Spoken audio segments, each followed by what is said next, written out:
September 10th, 1952.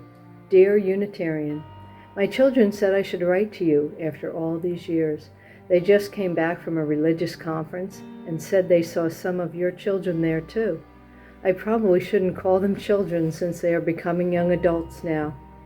Sure, they spent a lot of time talking about romance as if they had invented it, and playing sardines, really just a version of hide and go seek.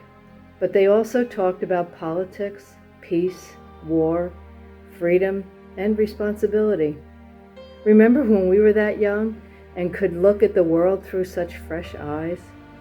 Way back in 1889, our parents met at the Young People's Christian Union Religious Conference, and as they saw both of our families becoming more liberal and less connected to a traditional understanding of God as a controlling father. What rebels they were, and they helped change the name to the Young People's Religious Union. My parents tell me that they almost got hitched back then. Could you imagine that? But World War I happened, and the terrible flu of 1918 that killed so many people. I guess this took them down different paths. I remember when we first met, I was so attracted to you. We had so much in common, but then in 1925, all of your energy went into joining with your cousin's national conference. You were so excited to meet new family members. I was excited for you. That was about the time I started seeing Congregational Church. Because of that courtship, even though nothing came of it, you and I, like our parents, went down different paths. I've had quite a life since then. How lovely that we can follow the lead of our young people and take this chance to reconnect. Sincerely, Universalist. 1952. Dear Universalist, how wonderful to receive your letter after all these years. I too have been inspired by our children. Their hopes and dreams for forging a brighter future remind me of Reverend Waitzel Sharp and his lovely wife, Martha. I still remember when Reverend Everett Baker, the vice president of our denomination, invited them to undertake the first intervention against evil by us to be started overseas immediately. I put invited in quotes because it was more like directed or informed.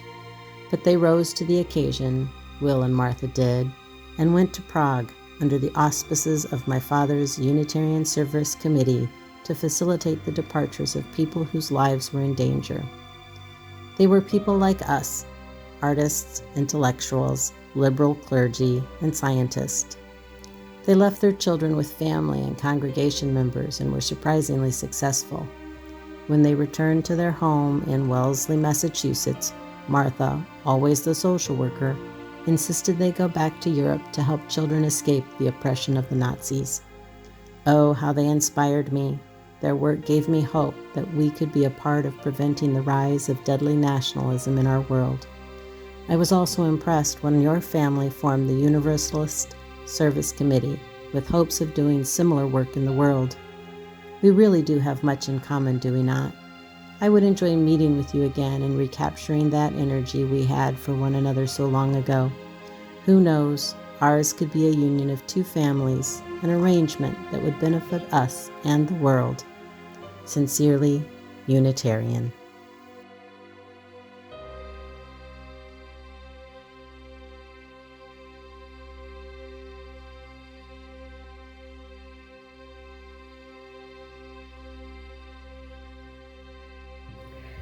July 7th, 1953. My beloved, what a whirlwind the last year has been. I have felt like a schoolgirl tipsy from a bit of wine at a dance as we have formed the Council of Liberal Churches together. I know soon we will be joined in covenant and am so grateful that we agree it to be prudent to take our time. Yours truly, Universalist.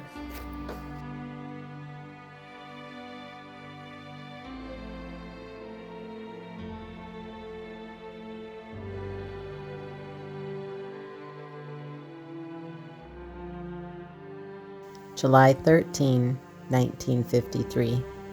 My dear, it is important that we make this a bond that lasts. As a foundation for a strong and supportive family, like you, I look forward to taking the plunge soon. Yours always, Unitarian. June 18, 1961. My love, here we are on the eve of our big day, the consolidation of our two families and changing our last name to association. How exciting for us and our progeny. I love that our children have started calling us UUA. While it is exciting, I know it won't be easy. My folks say that while they admire your social standing and your ability to create strong structure, they fear that you haven't been prudent with money. And I know that your folks say we are undereducated, relying for guidance too much on matters of the heart and not the teachings of science and philosophy. That may be true about our families in a way, but I know we are good people and we have more commonalities than differences. Ours will be an energizing union, don't you think? Imagine everything we can do together, especially now that the nation is facing its demons of race. I am so glad to be joining with your ancestors, going all the way back to the days before the Civil War. Your great grandfathers and mothers who spoke out so eloquently and convincingly against the barbaric practice of enslaving people, while claiming the blessing of God Himself in their practices. These are challenging times, but I know together we can help make the world better and to help share power with those who have been repressed. Soon to be yours always, Universalist.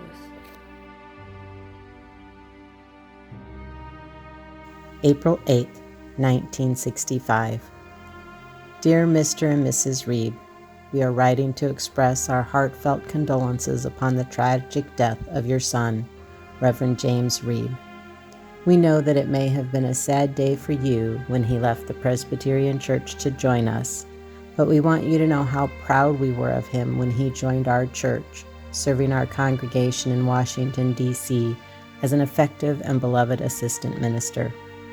Our hearts swelled with pride and loss 3 years later when he left us to work with the American Friends Service Committee in Boston, where he joined the Southern Christian Leadership Council. He and his wife Marie sought to help right the wrongs of racism in our nation, even while raising 4 children. They were faithful companions to the disenfranchised, among whom they lived. It was only natural that Jim would respond to Reverend King's invitation for liberal white ministers to join him in crossing the Edmund Pettus Bridge after being wrongfully turned away by the sheriff.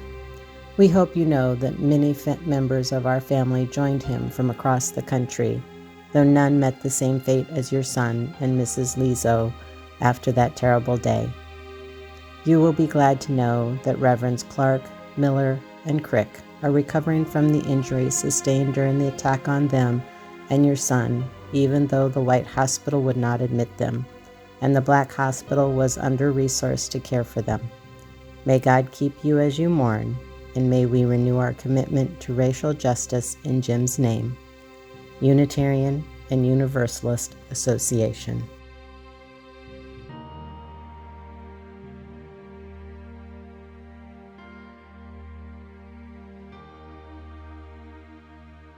May 23, 1966. Our darling child, how we wish you could be here for this momentous occasion.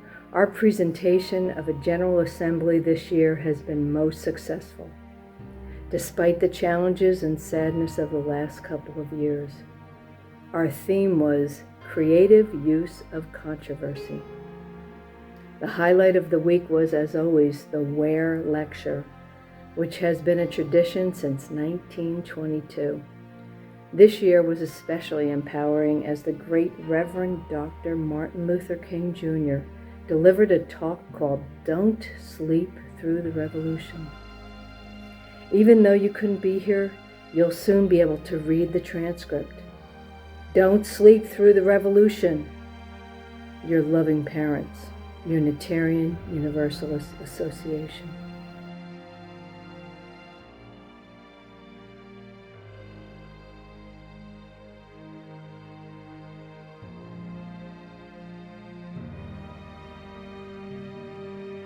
July 21, 1969. Sweet Unitarian, on this our 8th anniversary, I'm reminded that ours has always been a powerful union. Some may compare it to a marriage of convenience, arranged in the service of power and wealth, but we know differently. We've always had the best of intentions, respectful love, and a deep commitment to bringing about justice. Today is a sad day. In the last year, in the aftermath of Jim's death, our Black family members have been promised support that honors them and their contributions by financially supporting their efforts and giving power to them.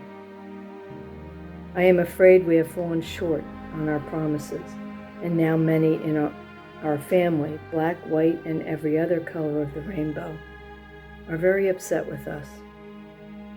Let us now, on this milestone day, recommit ourselves to making our union be a reflection of the diversity of our nation. In love, with hopes for peace, Universalist.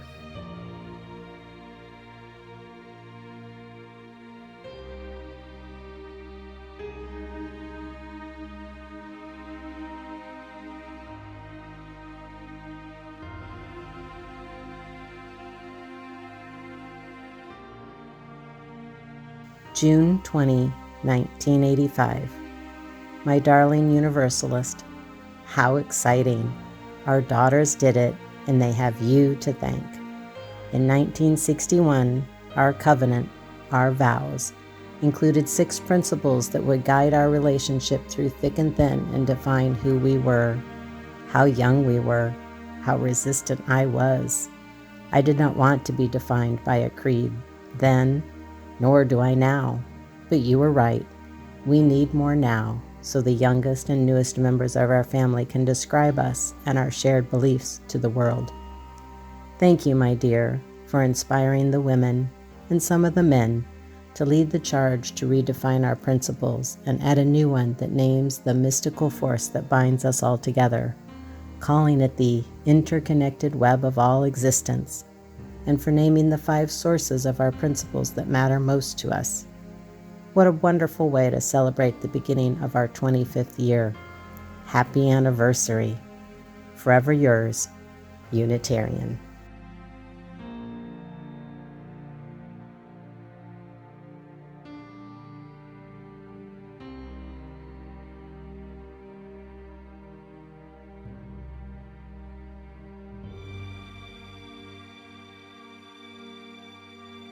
June 18, 1995. Dearest parents, I am thrilled that we've accepted the earth-centered traditions as a source of the living tradition of our family. You've always teased me a bit about worshiping the earth and the stars, calling me a witch with a wink and a nudge. But now that we've all agreed on the importance and influence of earth-centered traditions which celebrate the sacred circle of life, I know just how appreciated my presence is. And I know many others feel just the same. Thank you for being so supportive over the years as we've made this happen. Happy anniversary to you both. Blessed be CUUPS.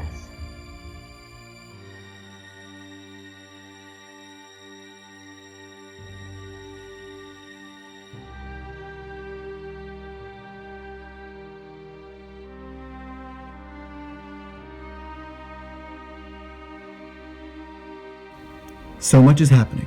Thank you for instilling us with commitment to journey with our siblings of all skin colors and genders and economic standings. Love you both. BLUU.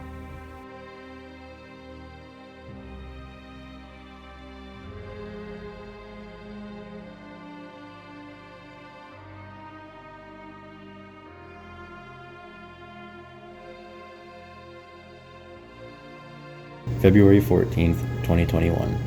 Because of this pandemic and physical distancing, we haven't seen you in so long. This big family matters to me just as its history matters. We've gotten through difficult times before, and we'll get through this. Soon we'll all be together again in person. Happy Valentine's Day, GA.